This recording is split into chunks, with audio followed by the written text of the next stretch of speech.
Chères âmes bien-aimées, maîtres et disciples de vous-même, accueillez notre amour. Aujourd'hui, chères âmes, vous avez expérimenté l'émerveillement à votre rythme dans l'intensité qu'il vous sied, c'est-à-dire accueillir en vous les sensations de la beauté du monde. Toute la beauté du monde peut se refléter dans une fleur ou son parfum, comme dans les yeux d'un enfant qui sourit.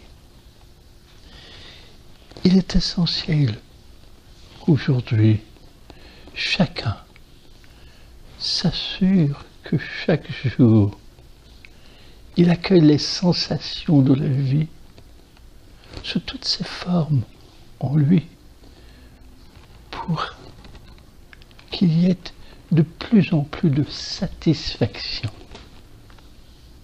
de vivre.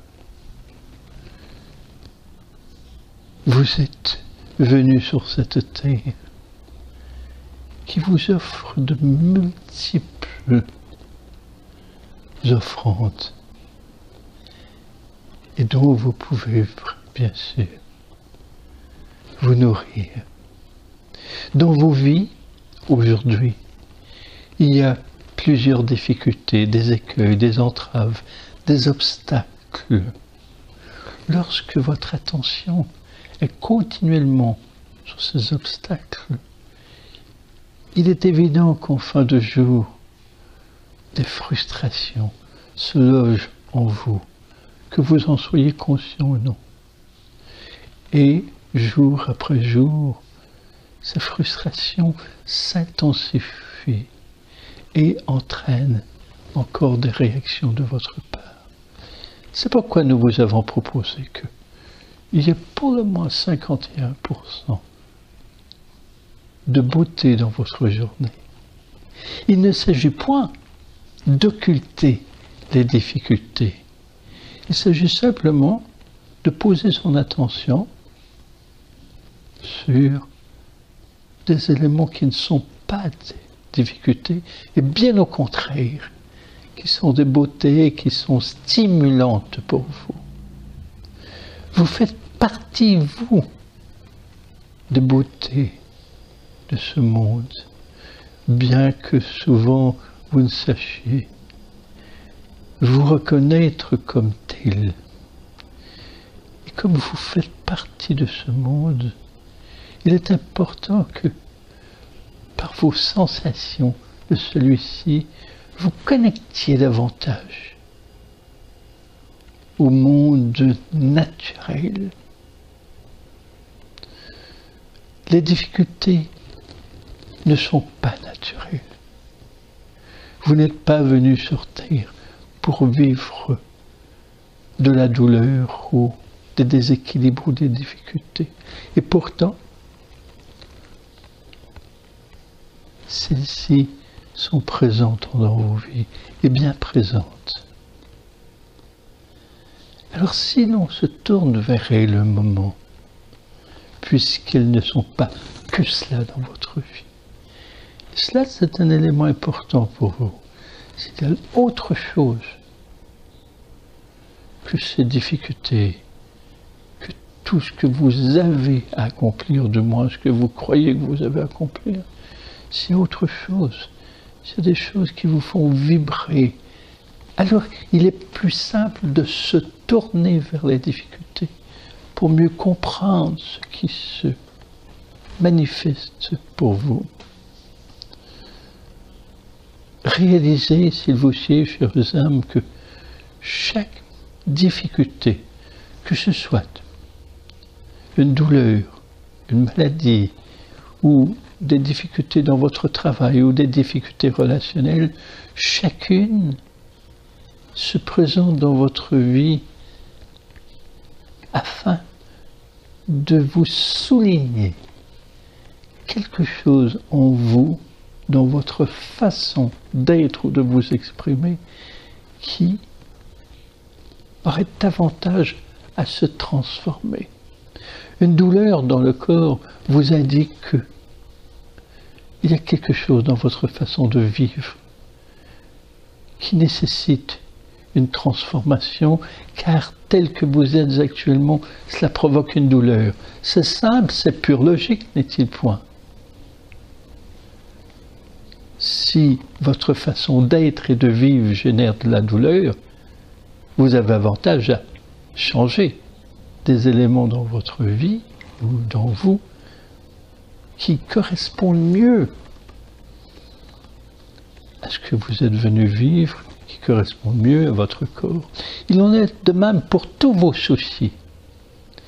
Bien sûr, si vous travaillez dans une société, vous êtes certainement dans un poste dans lequel vous avez à résoudre les choses. Cela fait partie de ce pourquoi vous êtes engagé. Toutefois, il y a des éléments qui dépassent le cadre de ce que vous avez à résoudre dans votre travail, qui deviennent vos soucis, vos problèmes, vos difficultés.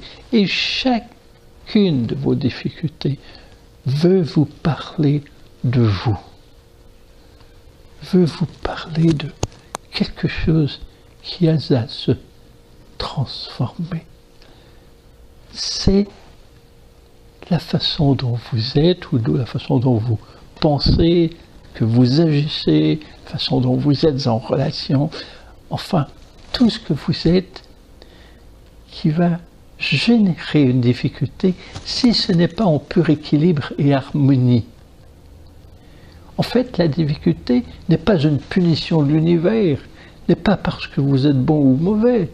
La difficulté n'est qu'un message, un signal qui se répète, qui est récurrent tant que rien ne s'est transformé.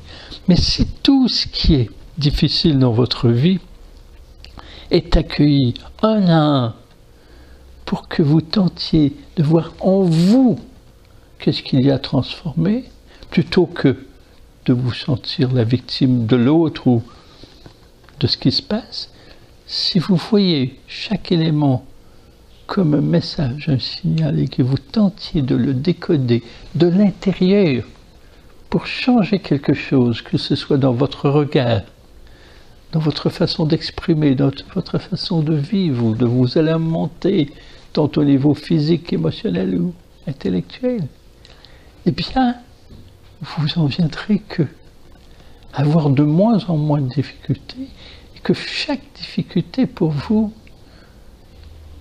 un moyen de améliorer votre relation à vous-même et à la vie.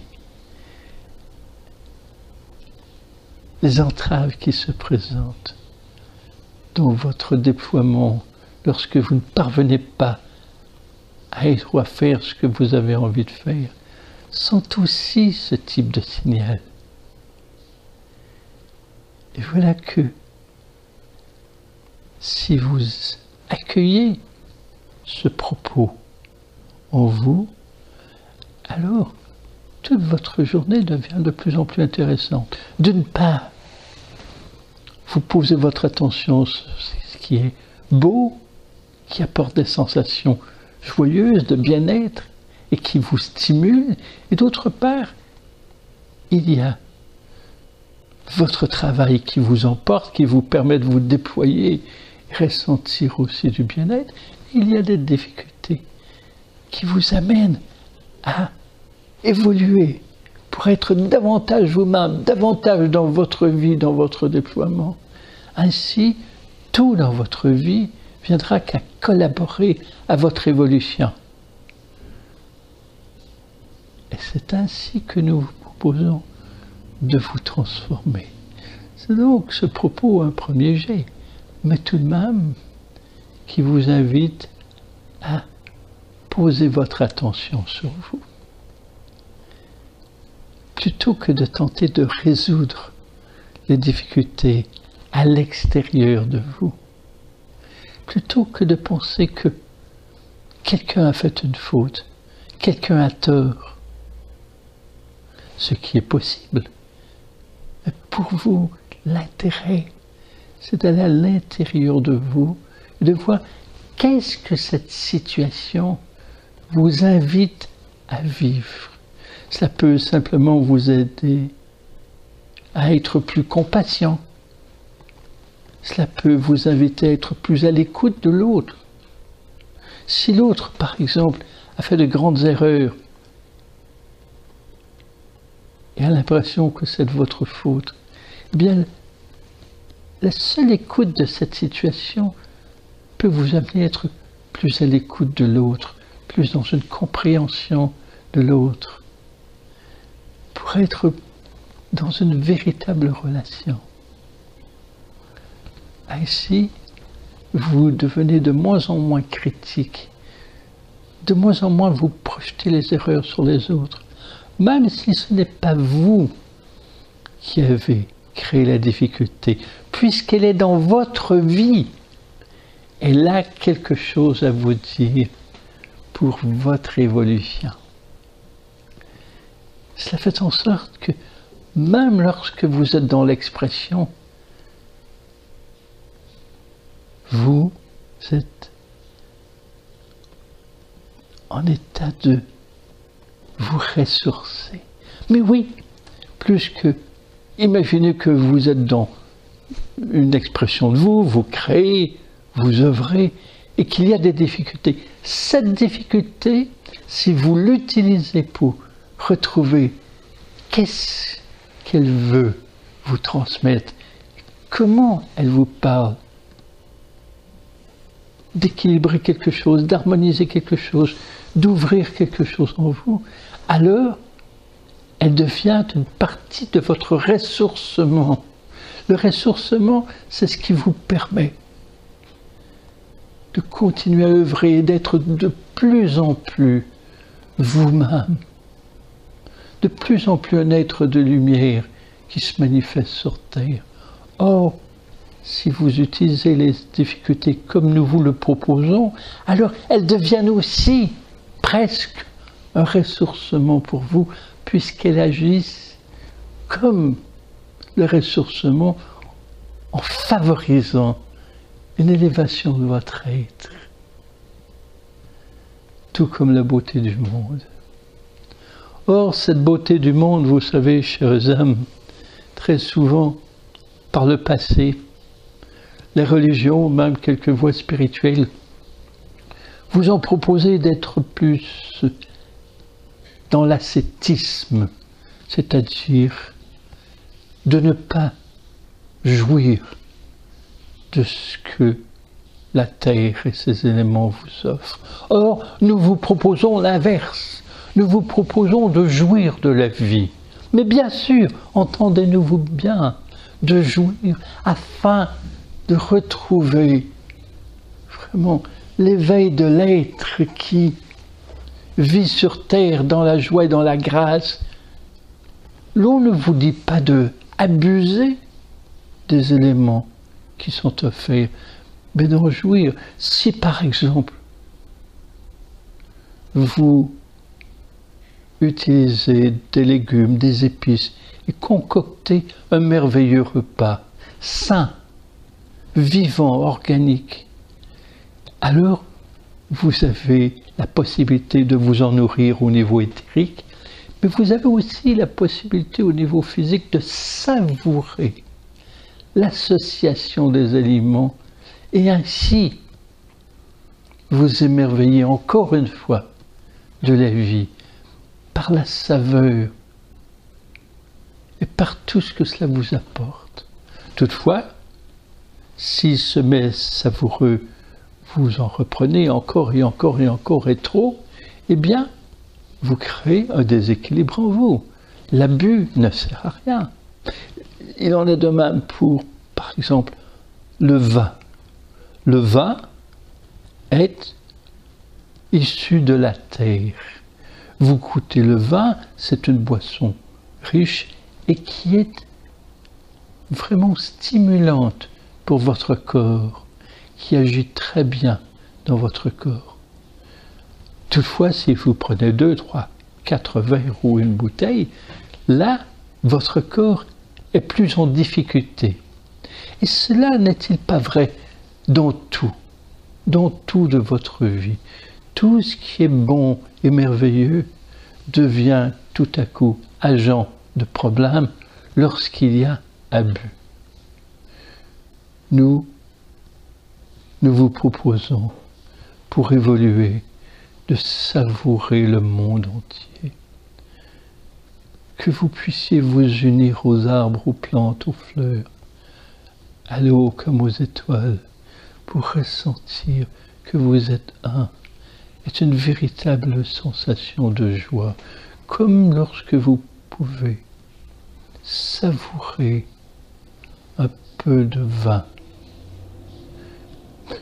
Vous pouvez alors vous connecter à la vigne et à tous les êtres humains qui ont participé pour que ce vin vous soit offert.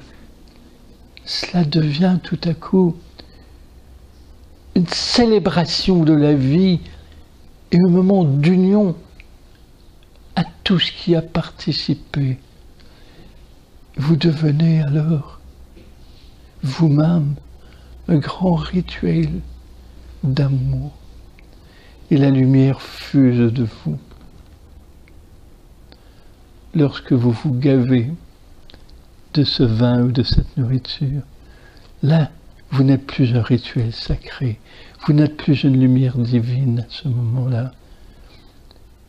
Vous sombrez dans vos propres difficultés. Toutefois, bien sûr, même là, même lorsque vous avez exagéré et que ce n'est plus bénéfique pour vous, mais au contraire, ce que vous avez mangé, ce que vous avez bu, ce que vous avez fait devient pour vous source d'une autre difficulté, difficulté dans la difficulté. Alors, là aussi, tout cela devient signal. Ne culpabilisez pas, ne vous jugez point. Simplement utilisez tout ce que vous vivez qui n'est pas joyeux, qui n'est pas stimulant, qui n'est pas de l'ordre de l'émancipation de votre être, de l'ouverture. Tout cela contient aussi un signal pour retrouver votre voie. Ainsi, lorsque vous vous nourrissez de la vie, faites en sorte que ce ne soit pas une fois, 2 ou 3 secondes et une autre fois, mais que ça soit en vous. Ne comptez pas les fois, ne vous dites pas « aujourd'hui je me suis émerveillé 5 fois ou 10 fois ». Non, que cela devienne partie de vous. Comme par exemple, votre regard. Vous ne dites pas « j'ai regardé 1 fois, 2 fois, 3 fois, 5 fois dans la journée ». Vous voyez, n'est-il point? Du moins vous regardez. Eh bien, que cette partie de vous qui savoure, qui apprécie, qui louange la vie, soit continue parce qu'elle peut être partout, même lorsque vous êtes au travail et que quelque chose de beau se crée entre 2 êtres qui sont complices même dans le travail. Cela est la vie merveilleuse, n'est-il point? Lorsque vous voyez un regard qui est scintillant parce qu'il a fait une découverte ou parce que tout simplement il s'est réjoui de son travail, vous pouvez vous en réjouir aussi. Que cette partie de vous qui va capter la vie dans toute sa beauté soit continue. Vous n'avez pas besoin d'arrêter le travail pendant 10 minutes pour aller contempler. Nous vous suggérons bien sûr que vous le fassiez quelques fois par jour pour contempler un élément de la nature. Mais que tout cela génère en vous l'envie que ce soit permanent. Le regard qui voit la beauté, qui voit le bon, qui voit ce qui génère des sensations de bien-être. Ainsi, de plus en plus, avant même de voir le souci, le problème, vous verrez la beauté. Cela ne vous empêche pas de réaliser que, tiens, il y a une difficulté. Dans une difficulté, il se peut que le signal soit d'aider quelqu'un. comme de changer votre relation avec l'autre.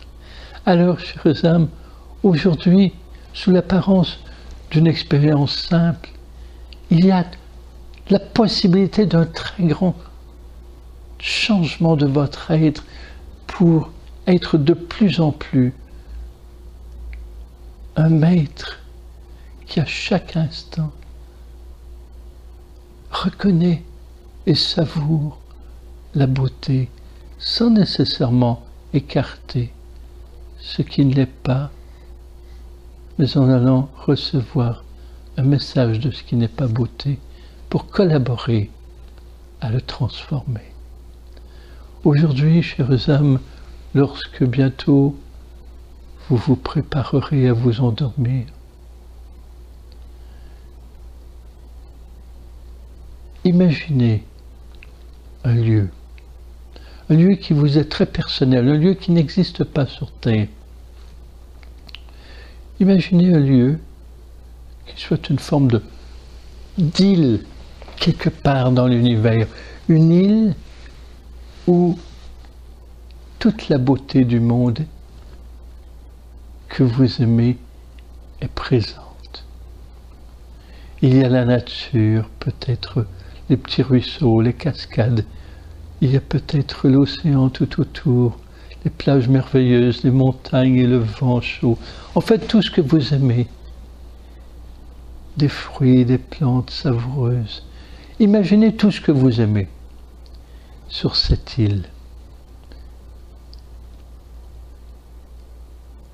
Visitez-la après l'avoir créée aujourd'hui et endormez-vous sur cette île qui est une île flottante dans le cosmos. Puis visitez-la régulièrement chaque jour, de telle sorte qu'elle devienne vivante en vous. Et le jour où il n'y aura que des soucis autour de vous, fermez les yeux et posez-vous sur votre île pour être plus inspiré à accueillir les tracas différemment. Soyez vous aussi la beauté de la vie. Allez maintenant créer votre île et vous y assoupir. Accueillez notre amour.